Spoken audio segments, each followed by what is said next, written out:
Okay, we are live. Okay. Three, two, one. Hello, podcast listeners. This is episode 138 of the Tech Podcast inThirty. I'm Justin Freed of justinfreed.com.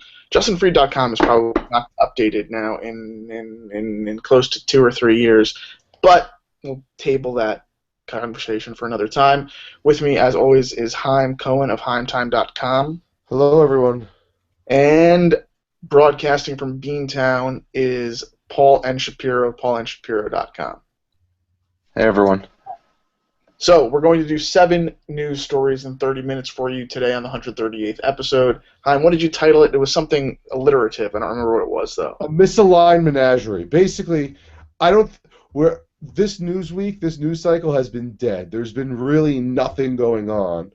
So we're trying the to do annexation something. of the Ukraine by Russia, and I don't know. They still haven't found the plane. Yes. They still haven't found the plane, but There's a cattle rancher in Nevada who hates the government but wants government protection. There's a basketball owner who doesn't like black people. Yes, I've been enjoying Sounds like my NPR listening this morning. So yeah, thank you, Han. So we are going to do what I don't know who reads the news in Boston, but we'll put Amy Edding out of business, at least when it comes to technology, because we're going to do our 7 stories now. Okay, starting with story number 1, which is the release of a documentary about the late Aaron Swartz, who took his own life. And he's something of an internet hero. I think he certainly earned his way into the Hackers Hall of Fame. And Paul, you saw the documentary, you said this weekend, right? I saw it on Monday at the Boston Independent Film Festival, and it was kind of awesome. You know, I was familiar with the story, and I believe his father was heavily involved in the production of it, and the director was there doing a Q&A, and it was just it was a great breakdown of the story, and you really made you feel as if you had lost someone very important. So first, what's the name of the documentary? It's the internet's own boy. And it seems really appropriate that it be screened in Boston because, of course, it was Mr. Swartz's activity at MIT in that closet that we've probably all seen at least stills from the surveillance photo of that he used to store his laptop and gain access to the network and download a lot of JSTOR's academic journals and whatnot. Was it screened in Boston because of his connection to the city, or was it also, do you know if it was playing elsewhere on Monday? I'm not sure. It was playing at this film festival. I'm sure it was probably had more popular demand because of the location, but I'm not sure that was solely the reason. So, any question and answers with the audience? Anyone from MIT present that said something like, "I knew Aaron Swartz," or "I was on the administrative board at MIT when this happened"? No, I mean there was people, you know, during the Q&A, people were obviously outraged. There was a lawyer that stood up. He said, you know, this has really affected me, so that I'm going to start changing how I practice law to make sure that, you know, like people are really accounted for in terms of what's right and what's wrong. That was pretty cool, but there was no one really that had a deep connection to him. So just like, you know, anyone else who reads the stories and anyone else who kind of, I guess, wishes they had a skill set that was akin to Aaron's. I mean, I want to see the documentary. Han, you interested? I am. My question is this on Netflix or do you have to go see it in the theaters?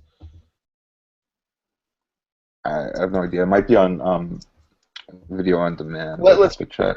If it embodies the spirit of what Aaron Swartz was about, then at some point it's going to probably be released freely, or maybe like in a Louis C.K. Radiohead kind of way, you know, pay what you want to. I bet you a sanctioned torrent of it will end up on the Pirate Bay at some point. I mean, it's not. I know all the footage that was used is like open source and can be like accessed like online freely. It says June 27th. So I guess we have to wait till June. But I guess they had some screenings now, and I guess we have to wait till June 27th. All right, so the internet's own boy, Aaron Swartz documentary. Let's go from there to the second kind of. This is a cluster of stories, but F8 is going on right now. Is this we didn't mention F8 when we talked about I/O and the Worldwide Developers Conference, but of course it's also a biggie. And it seems like Amazon's going to have some type of like cloud computing conference at some point. But if we have to synthesize F8 into a couple of announcements, Chaim, what would they be? I just lost it, but they a couple of things. They have mobile likes, which apparently, I don't know, you can like things from an application, and you don't necessarily have to be logged in. Like, it's hard to explain. I don't know. Okay. And then, Yes. mobile like button gives the users the ability to quote unquote like things on mobile, even without Facebook login enabled. So I guess if you're somewhere and it's not gonna, you hit like and you're not logged in, it's not gonna really ask you to go to the Facebook site and log in and then go back and do all this nonsense. It's just going to allow you. Which to is a huge pain in the butt. Which you it have to do is right now. But I'm sure for SEO stuff, it's not that good because you don't know who's liking things. I think is this like an actual bifurcation of the liking system, or is this like I think this is a tightening up of the code base of Facebook Connect, so that I don't know if you noticed this, but in some apps they haven't implemented the newest version of Facebook Connect, so you have to actually log into Facebook as if the app itself with the browser in it or a new device, and you have to type your password in again, maybe put in your one-time password, whatever. And I think that this change to Facebook Connect, or the liking mechanism, will be able to look on the device for other login credentials and use those to get that like. It's going to be something like that. It's not just going to be like unfettered liking. That doesn't seem very Zuckerberg-ish, right? Well, it's to get more signals. As Jeff Jarvis always says, it's all about signals. So at some point, it doesn't matter who likes it, but if 10 million people like it, then it's important. Okay, so 1 million people in sweatshops, digital sweatshops in India, are going to be liking things, is what you're saying, huh? Sure. Well, you have to have I bet you it goes by IP. I'm sure there's some way to figure all this out. But that's the one thing. The anonymous login is another thing that I like. Users will now be able to log in anonymously to apps and test drive services before turning over information to an app. So one of the things that I never liked about Facebook is that you're allowed to log in. You can use Facebook login, which is great, but it always asks you, we need to send you all this information. I said, wait, what? I don't want to send all this information. I just want to test out the Fitbit app. What does Fitbit need to know about my likes and my friends and all this? And your birthday. And your birthday. Well, your location, and your job. Yeah. So this allows you to say, okay, let me see what this is about. If I like it, then maybe I get the full version or I get something else. And the website gets the fact that somebody from Facebook is liking it. They probably know that Facebook has the information, but it's probably nothing more than your name, I guess, or some sort of identifier. Well, it's not. Then it wouldn't be anonymous. Paul, does this remind you of when Google stopped passing on the landing page results stuff to? No, look. I mean, I think this is not the same. The way I see this is it's purely from a user acquisition perspective. They want people to have Facebook accounts and they want people to use Facebook to log in. But a lot of people aren't choosing to do that because they don't want to have to like sync it to their actual profile. They don't want to provide all this information. They just want to simply like log in. Or how about this one? How many times in your news feed does somebody accidentally share what they're listening to on Spotify and we make fun of them for it? Exactly. And that's because Well, you make okay, because Chaim makes fun of them for it. So you two think that this is about getting rid of the skeeve factor that people have with logging in via Facebook to especially a new app that's not tested, that doesn't have a good reputation, and so that Facebook reduces the friction that people feel when using Facebook Connect to associate with an app, right? Correct. Okay, so I think this is akin to Google aggregating data before they pass it on to webmasters, and that Facebook will still know exactly what you're doing. It's anonymous only to the app designer. It's not anonymous to Facebook. So this gives, and then Facebook is still free to pass on aggregated data if they want to, but it gives Facebook, if they want it, a lot of signals that they own, that the app developers or the website developer perhaps doesn't see. And at the same time, it certainly will reduce user friction to signups. That's what I think is going on. I think it's twofold. I think they see it as a win-win for them. And Facebook's also going to charge them for that access. So instead of the users using that data to do all that, they're going to have to purchase the demographic information from Facebook. And Paul, was the app linking that you spoke about off the air part of F8 also? What? Say it again. I missed it. I was talking to Paul. What was the app thing? The app link thing that you mentioned off the air, was that an F8 announcement? I think it was talked about at F8. So that's some sort of, it's applink.org, and you can associate some sort of metadata with your website, and basically allows you to universally, integrate with apps across devices. So, like movietickets.org has this enabled, where you can, browse it on your mobile device and automatically, click through to the mobile app, and this also allows lots of other apps to also very easily integrate with the web. So it sounds like this is kind of like opengraph.org, and this is a standard that Facebook is promoting and probably being the lead developer on, but it's duplicating functionality that already can be built, but making it easier. Look, the reason I use Chrome and the reason I use Google and all this other stuff, I want Google to have that information. So my Google Now cards get filled out, so they have a profile. Oh, it's creepy in that way. But when I open Google Now and it tells me information of where I am and local promotions and everything, I look at it as that they're sending me signals. I don't want these signals stored other places. So if Facebook can gather these, if I choose to have them, and then they can provide me information, I'm all for it. As long as there's not some engineer, as long as there's no engineer like sitting there saying, oh, that Heimtime character, he's a pain in the neck, we're going to send him to the wrong spot. Just so you know, Heim, that's why you didn't get into I.O. this year. But we're going to move on now, Heim. What's the time?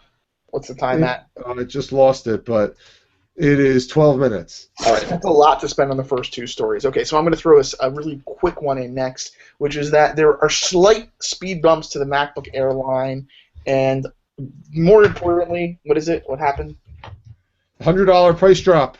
So this I think this is a good trend. We never used to see this from Apple. Now we see it all the time. We almost expect it. But yeah, for $900 plus tax, and a little bit less if you're a college student or a college professor or have a kid in high school even. But you can pick up a really good computer. 11 inches though. Yeah, sure. So for $100 more, you get the 13-inch one, and these things will last you still a lot of years. And $100 more for the upgraded RAM, which everyone has to buy. Yeah. Yes, and yes. So now you're trying to denigrate the $100 price difference. But this is a Phil Schiller, PR type announcement. They just throw it out on the web. But I see this as the contraction of the laptop line. I think the MacBook Pro's days might even be numbered. Maybe it's in the scope of years. But there will before we know it, the MacBook Air will be ARM powered, and it'll be more tablety than we could ever have imagined, or we have imagined, but people don't think that it's going to happen. The $100 price points is an interesting thing because it got it's got a processor bump, which thinking about this still has it's a slight bump. We're talking. Yeah, but still, this is what HP and Dell and all them do. They, as the months go by, instead of what Apple does is once a year release a new line with a new processor and a new price, they're saying, you know what, it's been 6 months, let's upgrade the processor a little bit because we have a faster processor, and it's cheaper for us, so let's cut the price a little bit. You guys should turn your videos back on. But this is a trend for Apple. This is not a first time that they're doing this kind of mid. This is not a whole. This is just a bump. This is something they've been doing for the last couple of years. So the last time they did this was the original iPhone 3 months later. No. The price $200. I got a lot of people mad. Look back at the buyer's guides and you look back at the history of the spec bumps. They do this time and time again. This is not a new thing, but it's still a good thing. It just to me means that there is less and less of a reason if you're going to get any computer how can you steer? You got to steer people towards the 13-inch MacBook Air. You know, You do. I just convinced my stepmother to get a MacBook Air, but she's having a lot of trouble with it. But when I unbox these things for clients all the time, you know, these Toshiba whatever QXT862 with Windows 8.1, and now they all have touchscreens even though I don't want them to, all this stuff. And I take it out of the box, and I look at the AC adapter, and I know that people are going to be using these things primarily at their desks, but they do take them home 1 or 2 or 3 nights a week, and they're just such crap. They're such crap, and they're not so much. They're about the same cost as a MacBook Air, and just from an industrial design perspective, I'm impressed that Apple manages to design and ship what they do for the price points that they do. All right. So we'll put we'll end that story and move on to another hardware story real quick. Android Silver, Hein, you think you have a handle on this to explain why does Nexus still exist? Yes or no? Nexus, yes. Nexus still exists.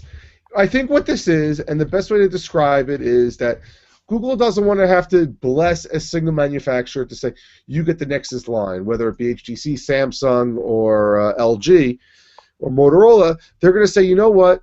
Why not offer everyone a choice? Here's our requirements for it to be considered silver. And these are real requirements. This is not, oh, it has to have this, it has to have this. It's basically, you need to meet our requirements, and that probably includes having a pure Android experience. You need to have very little delay in updating. Basically, we expect it within a month or 3 weeks or whatever it is. And we want probably it probably has to come unlocked. It probably has to do all this stuff, and if you get it, we'll put it in the Play Store. We'll promote it. That's the key. We will promote it, and you can go from there. My only concern. What? It seems like this already happens. In principle, could Samsung backport the Galaxy S5 and get the silver certification, and then Google would have to promote it on the Play Store? What if Samsung got rid of TouchWiz? Right now they call them Google Play Edition, so you can buy an S5, a HTC One, a Nexus 5, a Sony Xperia X something.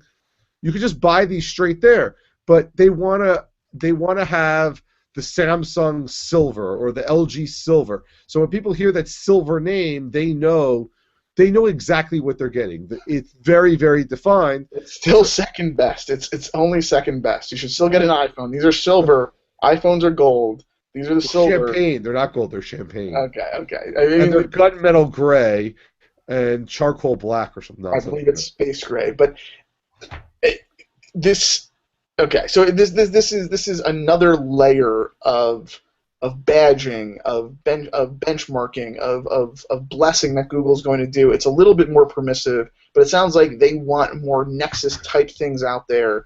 Well, no, they want to reduce fragmentation. So the way it started years and years ago, you have the Open Handset Alliance, the governing body that makes Android, and it has these really specific requirements.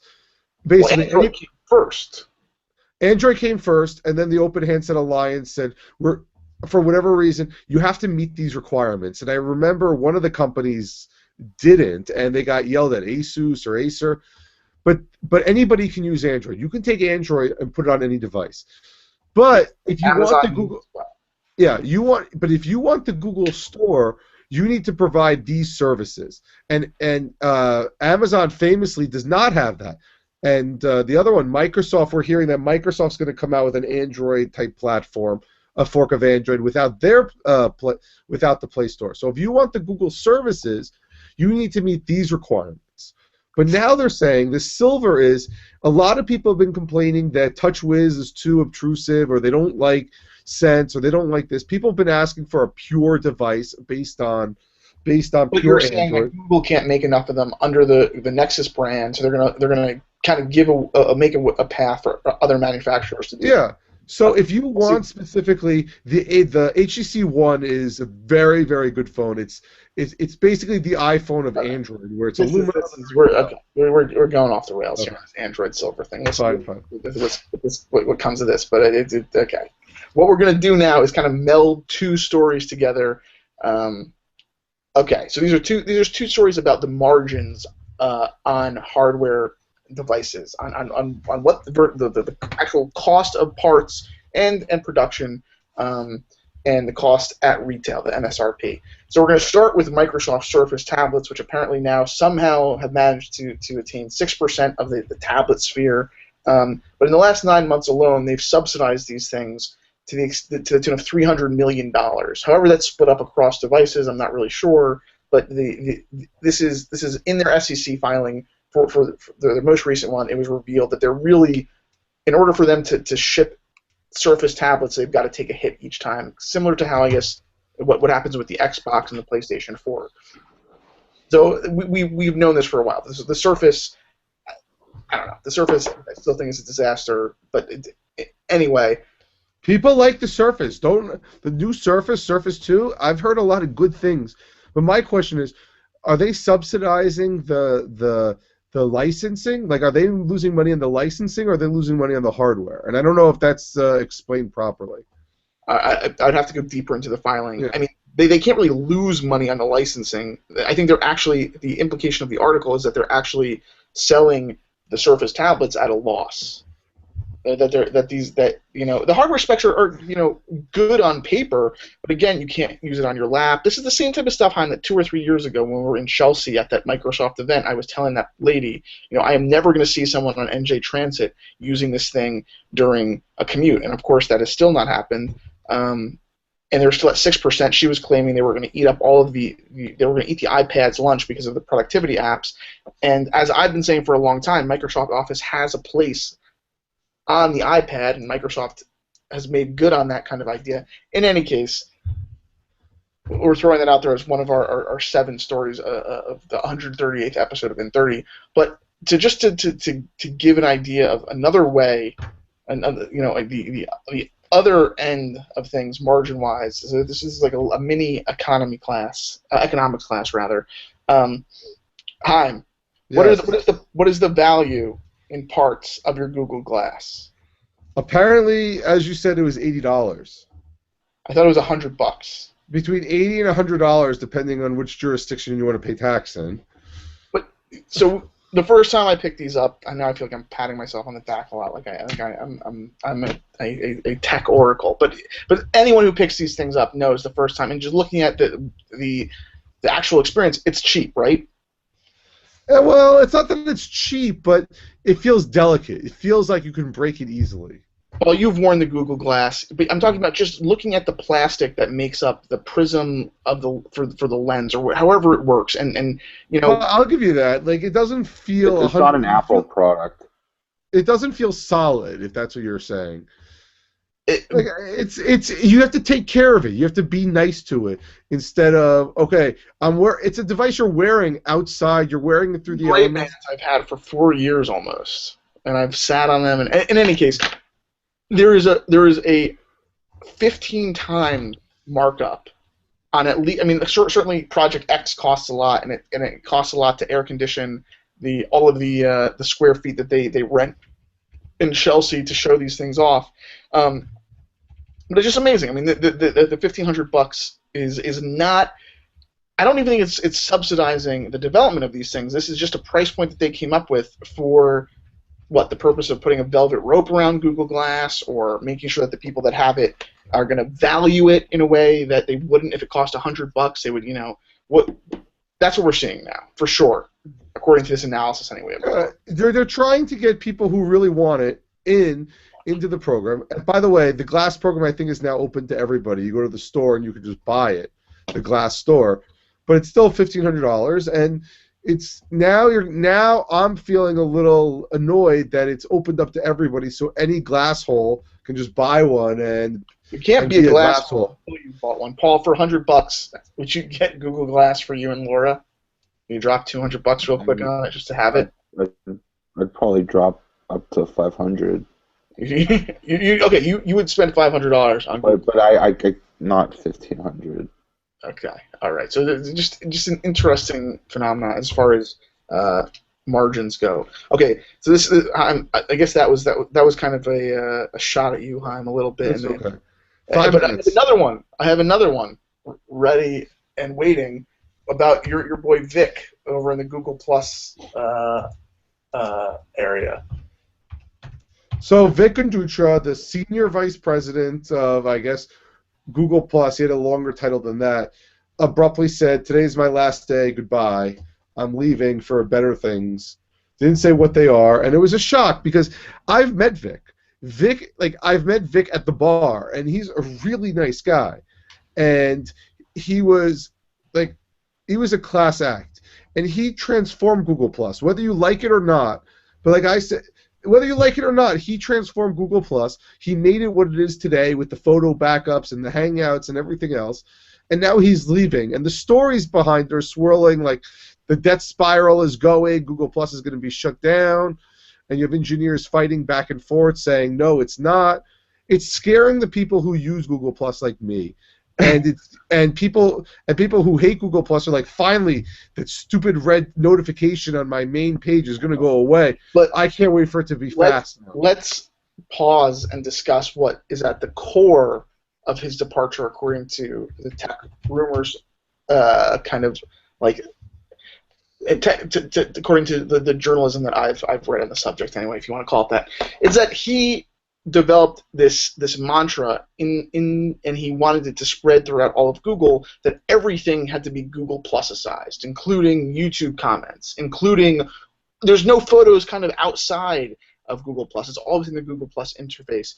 And then further, that he wanted credit for all of the people that were basically shoehorned into signing up for YouTube comments through Google Plus just by virtue of going to YouTube.com one day. He wanted to count them amongst Google Plus active users, right?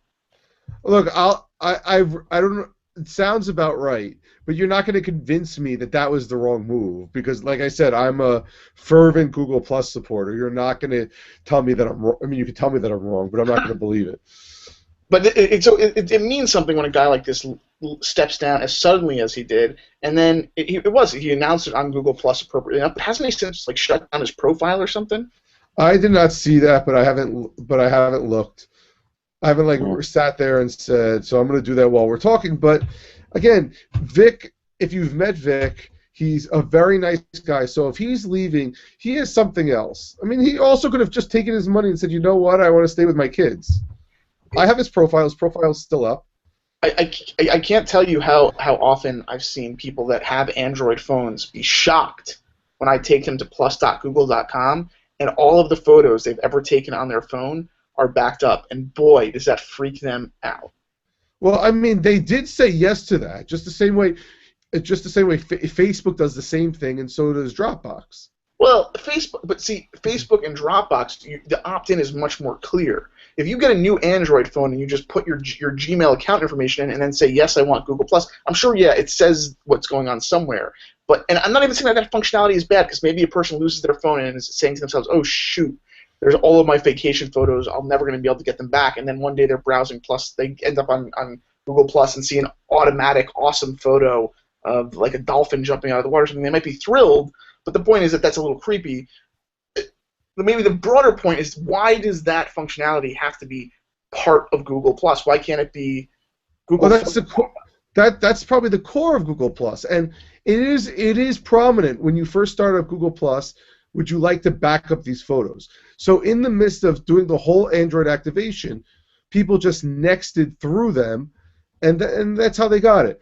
Because I remember every time I do that, I turn on Google Plus. Would you like to back up your photos on all the new devices? And it's big enough that that's what it is. Paul, does it matter when a guy like this steps down from a position like he's in? I mean, is that more a symptom than actually like the disease of Google Plus?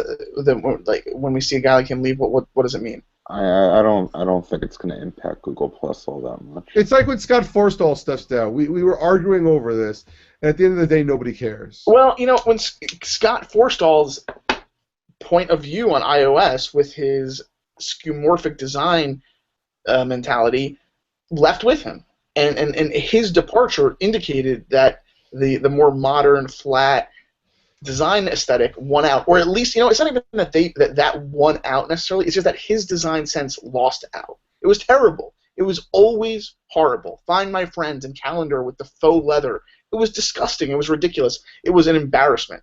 I mean, I think it was that bad. The first time I remember the feeling like in my gut when I first saw it. I thought it was like an April Fool's joke or something. It was disgusting. So his departure did mean something. So I'm gonna bet there's gonna be some tapering back of Google Plus as a service, at least a more narrow definition of what Google Plus is. Anyway, that's it. We got to go. All right, that's the end of our 30 minutes. Yeah. All right, this has been episode 138. Goodbye, Vic. Bye, See you everybody. around. Good night.